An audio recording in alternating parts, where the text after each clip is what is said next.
अस्सलाम वालेकुम। अब बच्चों, आप लोगों को मेरी आवाज़ आ रही है? सब बच्चों को एक दफ़ा मुझे बता दें, आपको स्क्रीन भी सब बच्चों को नज़र आ रही है और आवाज़ भी सब बच्चों को क्लियर आ रही है?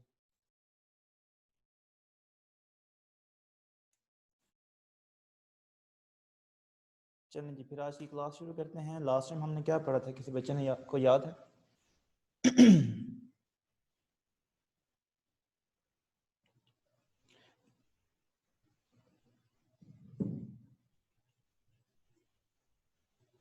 केसी पढ़ा था, ठीक है। अच्छा, सारे बच्चे अब बुक खोल लें। बुक का पेज नंबर 225, 225। हमने ले चैटलेट प्रिंसिपल सारा पढ़ लिया था। उसमें से एक चीज़ जो रह गई थी वो थी quantitative effect of volume on equilibrium position, कि जो वॉल्यूम है उसका क्वांटिटेटिव इफेक्ट क्या है आपकी इक्विलिब्रियम पोजीशन के ऊपर। तो आज हमने इस चीज़ को क्या करना है, स्टडी करना है। बाकी जो 4 पॉइंट्स हैं वो हमने लास्ट क्लास में कवर कर लिए थे। सिर्फ एक रह गया था, जो पॉइंट नंबर सी है आप लोगों का, वो सिर्फ और सिर्फ रह गया है। इसको हम आज करते हैं। अच्छा, तो इफेक्ट ऑफ वॉल्यूम क्या है ये हम देखते हैं। इसके लिए हमें एक एग्जांपल लेनी पड़ेगी समझने के लिए। आप चाहे तो हम बुक वाली एग्जांपल लेते हैं। बुक में एग्जांपल है आपका जो सल्फर डाइऑक्साइड है, ये ऑक्सीजन के साथ मिलके सल्फर ट्राइऑक्साइड जो है वो बना रहा है। ठीक है बच्चों, हम लोगों ने इक्विलिब्रियम कांस्टेंट एक्सप्रेशन निकालना सीखा था। तो पहले इसका वो एक्सप्रेशन निकाल के सी का एक्सप्रेशन निकाल लेते हैं। वो हम किस तरह निकालते हैं, जब टाइम 0 था आपके पास रेक्टेंट जो है, रेक्टेंट के ए और बी मोल्स हैं लेकिन प्रोडक्ट आपका 0 मोल है। लेकिन जैसे टाइम गुजरता है ए जो रेक्टेंट है वो आपस में कुछ रिएक्ट करके प्रोडक्ट के कुछ मोल्स आपको दे देते हैं। तो हम लिखते थे a minus 2x, b minus x और 2x। माइनस 2x क्यों लगाया है, क्योंकि आप देख सकते हो इसके बैलेंस केमिकल इक्वेशन हमें बताती है कि SO2 के सल्फर डाइऑक्साइड के 2 मोल्स जो हैं वो रिएक्ट हो रहे हैं। तो हम 2 मोल्स बीच में से निकालने हैं, तो माइनस 2x, इसका एक मोल b माइनस x, और बनते कितने हैं, 2x बनते हैं। ठीक है, फिर हम वॉल्यूम से डिवाइड करते थे। जब हम वॉल्यूम से डिवाइड करेंगे तो हमारे पास कंसंट्रेशन आ गई थी। कंसंट्रेशन आने के बाद हम लोग क्या करते हैं, हम लोग केसी की वैल्यू, केसी का एक्सप्रेशन आप लोगों को मैंने निकालना सिखाया हुआ है। क्या है, केसी इक्वल होती है कंसंट्रेशन ऑफ प्रोडक्ट। प्रोडक्ट क्या है, SO3, 2 पावर में चला गया है, डिवाइड करते हैं कंसंट्रेशन ऑफ रेक्टेंट। ये रेक्टेंट की कंसंट्रेशन हमने लिख दी। अब हमारे पास वैल्यूज तो मौजूद हैं। SO3 की कंसंट्रेशन मौजूद है, वो है 2x divided by v। O2 की कंसंट्रेशन मौजूद है, वो है b minus x divided by v। और SO2 की कंसंट्रेशन भी मौजूद है, जो है a minus 2x divided by v। ये वैल्यूज हम पुट करेंगे। अब आप लोग देख सकते हैं ऊपर भी v स्केयर प्रेजेंट है, नीचे भी v स्केयर प्रेजेंट है। दोनों आपस में क्या करेंगे, दोनों आपस में कट जाएंगे। अब पीछे आपकी जो इक्वेशन है वो क्या बाजेगी, वो आ जाएगा K C is equal to 2x square divided by a minus 2x square into B minus X divided by v। v आप लोग देख सकते हैं नीचे क्या हो रहा है, डिवाइड हो रहा है, ऊपर जाकर ये मल्टीप्लाई हो जाएगा। तो आपकी इक्वेशन क्या बन जाएगी, 4x square into v divided by a minus 2x square into b minus x। तो ये तो केसी की वैल्यू आ गई आपके किसकी, आपके इस इक्वेशन के लिए। SO2 plus O2 reversible reaction है ये, SO3 सल्फर ट्राइऑक्साइड आपको मिलता है। इतना तो क्लियर है। ये तो हमने वो चीज पढ़ी है जो हमने लास्ट क्लास में देखी हुई है। अच्छा, मैं रिपीट करता हूँ। ये आप लोग देख सकते हैं कि आपके पास रेक्टेंट के मोल्स मौजूद हैं A B, लेकिन प्रोडक्ट क्या है, 0 मोल्स हैं। आप लोग क्या करते हो, बैलेंस केमिकल इक्वेशन की मदद से देखते हो कि जब सल्फर ट्राइऑक्साइड प्रोड्यूस हो रहा है तो रेक्टेंट के कितने मोल्स यूज हो रहे हैं। रेक्टेंट के इक्वेशन के अंदर लिखा हुआ है 2 मोल्स SO2 के हैं, 1 मोल ऑक्सीजन का है। तो आप 2 मोल्स इसमें से निकाल दो, 1 मोल इसमें निकाल दो, और वॉल्यूम के साथ जब आप डिवाइड करोगे तो क्या आ जाएगा, आपके पास कंसंट्रेशन आ जाएगी। Kc हमें पता है, Kc is equal to concentration of product divided by concentration of reactant. Product और रेक्टेंट हमने लिख दिए, वैल्यूज पुट की। ये वैल्यूज गिवन है। कंसंट्रेशन ऑफ रेक्टेंट SO3 की concentration 2x divided by v है, O2 की b minus x divided by v है, और SO2 की a minus 2x divided by v है। हमने वैल्यूज को इस इक्वेशन के अंदर पुट किया, Kc की वैल्यूज के अंदर पुट किया। तो हमारे पास ये जब हम सॉल्व करेंगे तो हमारी केसी की वैल्यू क्या बनती है 4x square v divided by a minus 2x square into b minus x। ये तो हमारे पास केसी एक्सप्रेशन आ गया। तो अब देखते हैं कि केसी एक्सप्रेशन की मदद से हम कैसे वॉल्यूम का इफेक्ट देखते हैं। तो ये आपके पास केसी का आया हुआ है इफेक्ट, केसी की वैल्यू आई हुई है, केसी एक्सप्रेशन की वैल्यू आई हुई है। नहीं बच्चे, ये केसी की वैल्यू अलग चीज है, केसी एक्सप्रेशन अलग चीज है। ये मैंने एक्सप्रेशन फाइंड आउट किया हुआ है। अच्छा, अब आप लोग देख सकते हैं ये एक्स स्क्वायर क्या है। एक्स है जी number of moles of product, ये जो है X moles of product. V क्या है, ये वॉल्यूम है।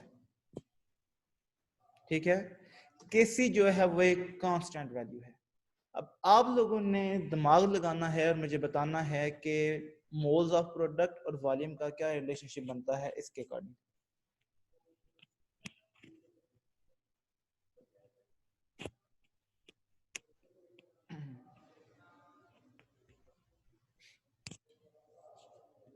मैंने केसी का नहीं पूछा, मैंने पूछा है नंबर ऑफ ये मोल्स ऑफ प्रोडक्ट का, एक्स का और वी का, वॉल्यूम का, इन दोनों का आपस में क्या रिलेशनशिप है।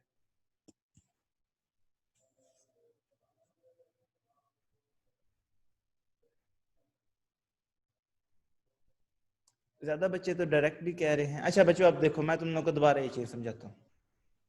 केसी है कांस्टेंट, ऐसी बात है। आप लोगों ने मुझे अब सुनना है, फिर उसके बाद आप लोगों ने अपना आंसर देना है। केसी क्या है, केसी कांस्टेंट है। अगर आप वॉल्यूम बढ़ाते हो, एक्स और वी आपस में मल्टीप्लाई हो रहे हैं ना, अगर आप वॉल्यूम बढ़ाते हो, केसी तो कांस्टेंट है, अगर आप वॉल्यूम बढ़ाते हो तो एक्स ज्यादा होगा कम होगा।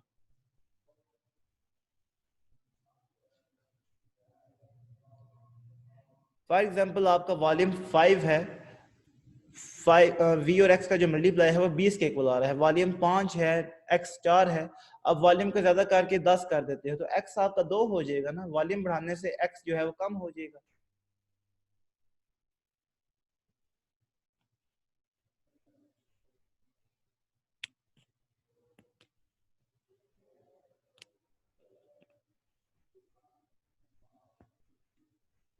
मैं भी रिपीट करता हूँ बच्चे, देखो वॉल्यूम और एक्स ये दोनों मल्टीप्लाई हो के आपको के सी दे रहे हैं। अभी ये जो नीचे वाली जो आपके पास डिनोमिनेटर है इसको छोड़ दें, वॉल्यूम और एक्स आपस में मल्टीप्लाई हो के सी दे रहे हैं। के सी क्या है, के सी कांस्टेंट है। अब वॉल्यूम अगर बढ़ाते हो तो एक्स क्या है, एक्स मोल्स ऑफ प्रोडक्ट है, ये कम हो जाएंगे। ऐसी बात है ना, क्योंकि के सी तो कांस्टेंट है, जब आप वॉल्यूम बढ़ाओगे तो एक्स आपका कम हो जाएगा। ठीक है। अच्छा आप देखें, अगर आप लेके एक्स प्रोडक्ट बनाना चाहते हैं, आप लोग इसको 2x को इंक्रीज करना चाहते हो, तो वॉल्यूम को आप लोग क्या करोगे, वॉल्यूम को आप कम करोगे ज्यादा करोगे।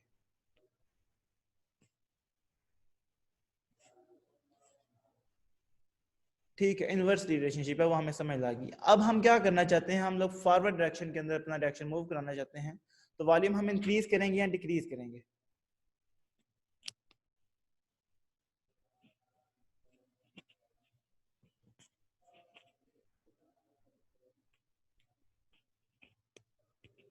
गुड हो गया, डिक्रीज करेंगे बच्चे। अभी मैंने बता दिया है दोनों का इनवर्स रिलेशनशिप है। अगर हम फॉरवर्ड डायरेक्शन में जाना चाहते हैं, हम SO3 जो है वो ज़्यादा प्रिपेयर करना चाहते हैं, ज़्यादा सिंथेसाइज करना चाहते हैं, तो इस जो हमारी केसी की वैल्यू आई है, केसी एक्सप्रेशन जो आया है, इसके अकॉर्डिंग ये है कि हमें वॉल्यूम क्या करना पड़ेगा, डिक्रीज करेंगे, और हमारा एक्स जो है मोल्स ऑफ जो प्रोडक्ट है वो क्या करेंगे, वो आपके इंक्रीज होंगे। तो यही तो आपका इफेक्ट ऑफ वॉल्यूम है इक्विलिब्रियम पोजीशन के ऊपर। लेकिन मैं बच्चों एक बात बता दूं, जैसे यूनिट थे ना आपके, यूनिट आपके रिएक्शन टू रिएक्शन वेरी कर रहे थे, किसी रिएक्शन का यूनिट आ रहा था, किसी का नहीं आ रहा था। इसी तरह जो इफेक्ट ऑफ वॉल्यूम है वो ये भी रिएक्शन टू रिएक्शन वेरी करता है। आप लोग एक एग्जांपल कर लें काफी है, मैंने SO3 वाली एग्जांपल कराई है, आप अभी इतनी कर लें काफी है। या अगर आप नीचे वाली एग्जांपल्स देखोगे ना जो आपके बुक के अंदर मौजूद हैं, अगर आप लोग देखते हो ये PCl5 वाली एग्जांपल है या N2O4 वाली एग्जांपल है, तो उसमें जो वॉल्यूम है वो किसी दफा नीचे आ गया है, तब वो रिलेशनशिप बिल्कुल उल्ट हो जाएगा। तो आप लोग कंफ्यूज होने के बजाय सिर्फ एक एग्जांपल जो मैंने कराई है ये वाली कर लें काफी है।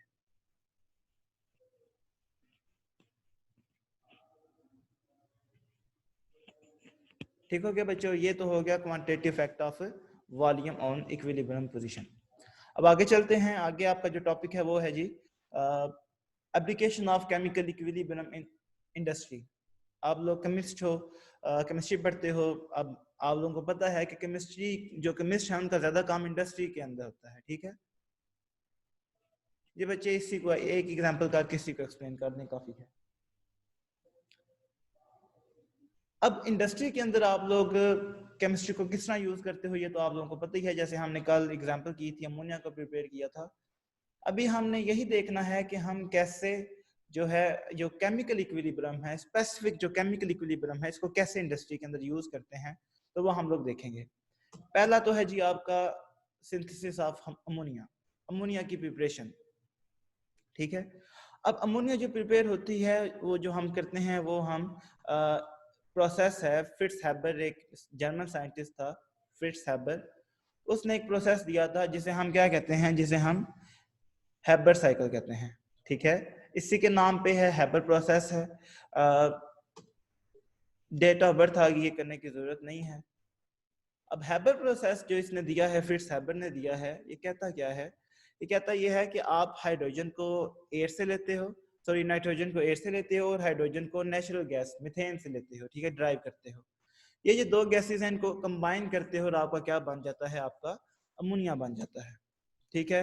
ये रिएक्शन रिवर्सिबल रिएक्शन होता है, एक्सोथर्मिक रिएक्शन है। अब हमने ये देखना है कि हम कैसे इक्विलिब्रियम पोजीशन को यूज करते हुए या इक्विलिब्रियम कांस्टेंट को यूज करते हुए अमोनिया की प्रिपरेशन जो है उसके अंदर इसको यूज करते हैं। या आपके सामने इक्वेशन भी आ गई जो जनरली हम अमोनिया की प्रिपरेशन के लिए यूज करते हैं। अच्छा, अब इसको भी करना है, इसको भी एज अ लॉन्ग क्वेश्चन ही हम लोग करेंगे, तो आप लोगों ने इसको गौर से सुनना है, ठीक है।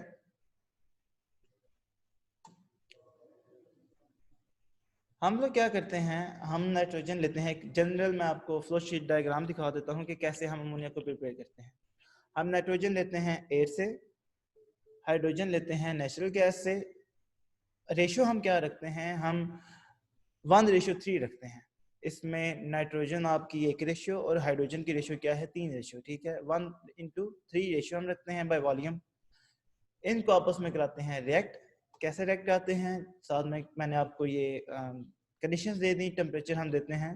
बच्चे CH4, mostly CH4 is called natural gas.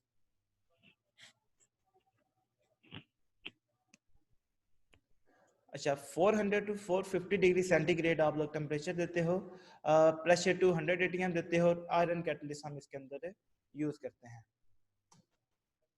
और आपका क्या बन जाता है, आपका अमोनिया बन जाता है, ठीक है। जो पीछे गैसेस रह जाती हैं, कुछ नाइट्रोजन हाइड्रोजन मिलकर आपको अमोनिया तो दे देंगी, लेकिन कुछ गैसेस ऐसी होंगी जो अनरिएक्टेड रह जाएंगी। वो जो गैसेस हैं वो आप दोबारा क्या करते हो, दोबारा आप लोग प्रोसेस के शुरू में भेज देते हो ताकि वो दोबारा से कैटलिस्ट के साथ, कैटलिस्ट की प्रेजेंस में 400 to 450 डिग्री सेंटीग्रेड के अंदर रेक्ट करने दोबारा से आपको वो अमोनिया के अंदर कन्वर्ट हो जाए, ठीक है। तो ये प्रोसेस है, ये जनरल सा मैंने आपको मैकेनिज्म बता दिया कि कैसे हम करते हैं अमोनिया की प्रिपरेशन या अमोनिया को सिंथेसाइज। अब हमारा काम ये है कि हम इंडस्ट्री के अंदर, हमारा यही हमारी कोशिश होती है कि हम कम से कम पैसे लगा के ज़्यादा से ज़्यादा यील्ड हासिल कर सकें, ठीक है। तो अभी हम देखेंगे कि वो कौन कौन से तरीके हैं जिनकी मदद से हम अमोनिया की प्रिपरेशन को या अमोनिया की यील्ड को बढ़ा सकते हैं। पहले तो आप लोग मुझे देख के बताओ, बल्कि आप लोगों ने क्योंकि जो चैटली प्रिंसिपल सारा पढ़ा हुआ है, अभी हमने वही यूज करना है। आप लोग मुझे बताओ, सामने आपके एक इक्वेशन आ गई है, नाइट्रोजन और हाइड्रोजन आपस में रिएक्ट कर रहे हैं, अमोनिया मिल रहा है आपको, और डेल्टा एच भी गिवन है। अब आप लोग मुझे बताओ, मैं इधर अमोनिया को या NH3 को ज्यादा प्रिपेयर करना चाहता हूँ, तो कौन कौन से तरीके हैं जिनकी मदद से मैं NH3 को ज्यादा से ज्यादा प्रिपेयर कर सकता हूँ, ज्यादा से ज्यादा NH3 की यील्ड हासिल कर सकता हूँ।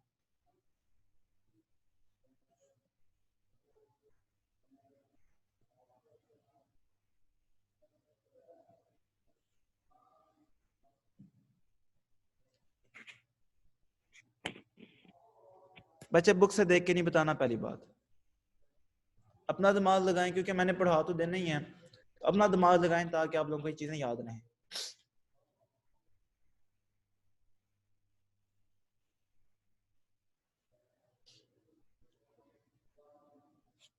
अच्छा देख, आप इधर मेरी बात आप लोग गौर से सुनोगे। हमें पता है, एक तो सिंपल सी बात हमने पढ़ी थी कि अगर हम प्रोडक्ट को लगातार निकालते रहें, NH3 को निकालते रहें, कंसंट्रेशन को छेड़ते रहें, जैसे जैसे प्रोडक्ट की कंसंट्रेशन कम करेंगे आपका रिएक्शन फॉरवर्ड डायरेक्शन के अंदर मूव करता रहेगा। फॉर एग्जांपल आपका जो रिएक्शन है, नाइट्रोजन और जो हाइड्रोजन है वो आपस में रिएक्ट करते हैं, अमोनिया आपको मिलता है, तो कुछ देर बाद तो ये रिएक्शन इक्विलिब्रियम के अंदर आ जाएगा, फर्दर अमोनिया प्रिपेयर होना, प्रोड्यूस होना खत्म हो जाएगा। आप लोग क्या करो, कंटिन्यू विड्रा करो अमोनिया को।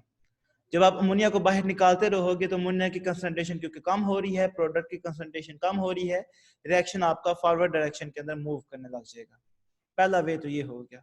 दूसरा वे ये है कि आप लोग गौर करोगे तो आपको नजर आएगा आपके रिएक्टेंट भी गैस के अंदर हैं, प्रोडक्ट भी गैस के अंदर है, और नंबर ऑफ मोल्स भी क्या है, नंबर ऑफ मोल्स भी सेम नहीं है। तो हमने पढ़ा था कि नंबर ऑफ मोल्स अगर डिफरेंट हो, रिएक्टेंट प्रोडक्ट गैसेस के अंदर हो, और अगर हम प्रेशर अप्लाई करें, हाई प्रेशर दें, तो आपका रिएक्शन उस डायरेक्शन के अंदर मूव करने लग जाता है जिस डायरेक्शन के अंदर नंबर ऑफ मोल्स क्या होते हैं, कम होते हैं। तो जब हम हाई प्रेशर लगाएंगे, number of moles come product की तरफ है, तो आपका रिएक्शन दोबारा से फॉरवर्ड डायरेक्शन के अंदर मूव करने लग जाएगा। दो बातें तो ये होगी। तीसरी बात क्या है, आप देख सकते हो डेल्टा एच हमें बताता है कि हमारा ये वाला रिएक्शन क्या है, एक्सोथर्मिक है। एक्सोथर्मिक के केस में हमने पढ़ा था कि अगर हम टेम्परेचर को लो कर दें, टेम्परेचर डिक्रीज कर दें, तब भी आपका रिएक्शन जो है वो प्रोडक्ट की तरफ चलना शुरू कर देता है, या फॉरवर्ड रिएक्शन जो है वो आपका प्रोसीड करना शुरू कर देगा। तो ये तीन टोटल तरीके हैं। आप अमोनिया को निकाल दो, अमोनिया की कंसंट्रेशन जो है उसको कम कर दो, प्रेशर हाई अप्लाई करो, और तीसरी बात क्या है, टेम्परेचर को लो कर दो, आपका क्या होगा, अमोनिया आपको ज्यादा से ज्यादा मिलेगा। अब बारी बारी हम इन सारे जो तरीके हैं इनको देखते हैं। पहला तो यही है कि अमोनिया को आप लगातार निकालते रहो तो आपको ज्यादा से ज्यादा जो है अमोनिया जो है वो मिलती रहेगी, ठीक है, ज्यादा से ज्यादा आपका फॉरवर्ड रिएक्शन होगा, ठीक है। पहली बात तो ये होगी कंटिन्यू विड्रॉल ऑफ अमोनिया। दूसरी बात क्या है, दूसरा है आपका टेम्परेचर। अब टेम्परेचर का मैंने बता दिया है, टेम्परेचर के बारे में क्या है आप लोग देख सकते हो, रिएक्शन आपका एक्सोथर्मिक है। एक्सोथर्मिक के केस में हम लोग क्या करते हैं, हम लोग टेम्परेचर जब डिक्रीज करेंगे तब आपका जो रिएक्शन है वो फॉरवर्ड डायरेक्शन के अंदर मूव करेगा। तो टेम्परेचर डिक्रीज करने का तरीका क्या है, आप लोग देख सकते हो, फॉरवर्ड रिएक्शन जो है वो एक्सोथर्मिक है। ले चैटलेट प्रिंसिपल के अकॉर्डिंग क्या है, आप लोग तब जाके फॉरवर्ड रिएक्शन फेवर होगा जिस टाइम पे आप लोग टेम्परेचर क्या करोगे, डिक्रीज करोगे। ठीक हो गया बच्चों, ये तो टेम्परेचर वाली बात होगी। दूसरी बात है जी प्रेशर की, कि प्रेशर कैसे इफेक्ट करेगा। तभी मैंने बताया है, क्या बताया है प्रेशर के बारे में, कि इस केस में प्रेशर अप्लाई करना पड़ेगा, ज्यादा करना पड़ेगा, या प्रेशर कम करना पड़ेगा। फॉरवर्ड रिएक्शन को हम फेवर करना चाहते हैं,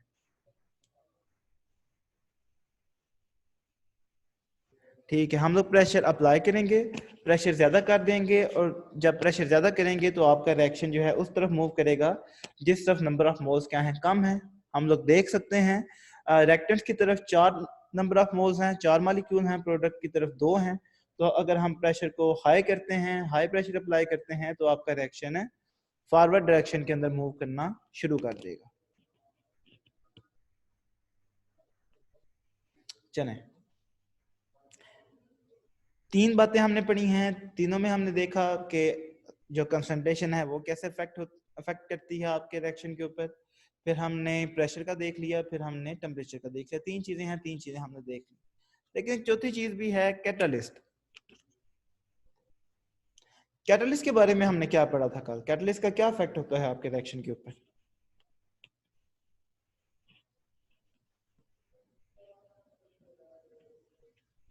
वैसे फॉरवर्ड रिएक्शन हम कहते हैं प्रोडक्ट वाली साइड जब आपका रिएक्शन मूव करता है।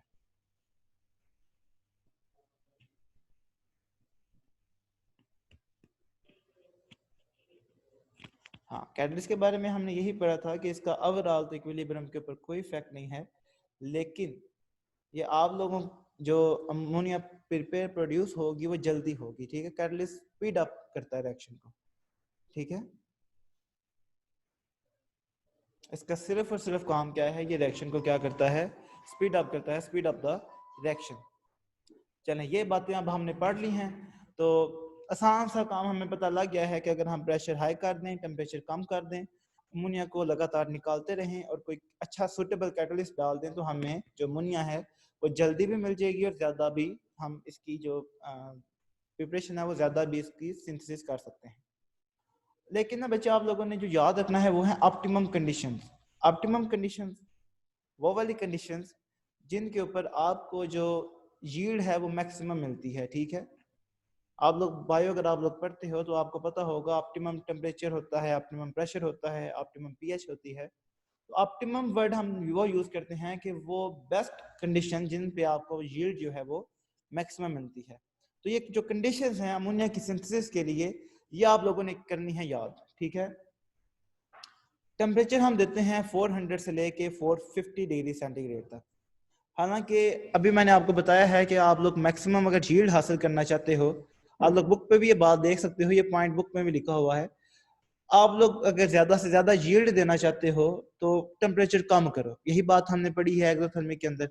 लेकिन 400 से 450 डिग्री सेंटीग्रेड जिसे हम ऑप्टिमम टेम्परेचर कह रहे हैं, ये कोई इतना खास कम नहीं है। 400 टेम्परेचर कम नहीं होता, ऐसे ही है। तो हम क्यों इतना टेम्परेचर दे रहे हैं? इसकी वजह यह है कि अगर हम टेम्परेचर कम कर दें बच्चे, यील्ड पैदावार को, प्रोडक्ट को यील्ड कहते हैं। अगर हम टेम्परेचर कम कर दें तो रिएक्शन इतना स्लो हो जाएगा कि ये आपके लिए इकोनॉमिकल नहीं रहेगा। जाहिर सी बात है, आप लोग अगर इंडस्ट्री के अंदर ज्यादा अमाउंट में अमोनिया प्रिपेयर करना चाहते हो और रिएक्शन जो है बिल्कुल क्या हो जाए, रिएक्शन बिल्कुल स्लो हो जाए, आपको तकरीबन 2 दिन बाद अगर आपको अमोनिया मिलती है वो भी कुछ ग्राम मिलेगी, तो वो तो फायदेमंद नहीं है। तो आप लोगों को इसलिए इसके अमोनिया के केस में इतना टेम्परेचर देना पड़ता है, 400 से लेके 450 डिग्री सेंटीग्रेड तक। हाई प्रेशर अप्लाई करना पड़ता है, 200 एटीएम जो प्रेशर है वो देना पड़ता है। और जो कैटलिस्ट हम यूज करते हैं, हम iron, pieces of iron use करते हैं। इम्बेड ये होता है मैग्नीशियम ऑक्साइड के अंदर, एल्यूमिना और सिलिका के अंदर, ये मिक्सचर होता है। ये हमारा क्या है, ये हम एज कैटलिस्ट के तौर पे यूज करते हैं। तो ये था जी सिंथेसिस ऑफ अमोनिया, जो हाइपर प्रोसेस है उसके जरिए। अगर इसमें से कोई क्वेश्चन है तो वो पूछ लें, फिर हम आगे चलते हैं।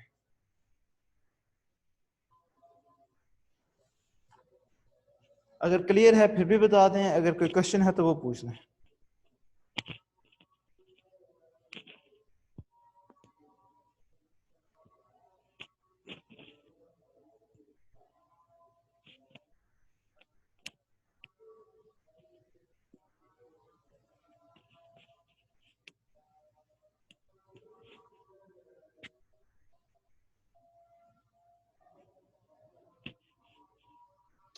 चलिए, जिसका मतलब सब बच्चों का क्लियर है। आगे चलते हैं। नेक्स्ट वन है जी सिंथेसिस ऑफ